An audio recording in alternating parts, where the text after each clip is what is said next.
স্ক্রিনে যে অঙ্কটা দেওয়া রয়েছে এটি একটি ঘড়ি 10% ক্ষতিতে বিক্রি করা হলো বিক্রয় মূল্য 45 টাকা বেশি হলে 5% লাভ হতো। ঘড়িটির ক্রয় মূল্য কত? 10% ক্ষতিতে ঘড়িটি বিক্রি করা হয়েছে। এখন যদি 45 টাকা বেশি লাভ করতে চায় তাহলে তাকে 5% বেশি লাভে বিক্রি করতে হবে। ঘড়িটির ক্রয় মূল্য কত?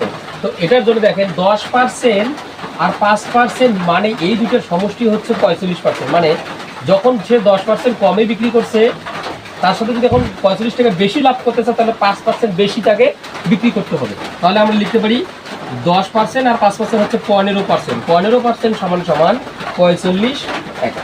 15% সমান 10% যোগ 5%, 15% সমান 45 টাকা। 1% সমান সমান হচ্ছে 45 ভাগ 15 টাকা। অতএব 100%-এ আমরা কতটুকু বাইর করবো?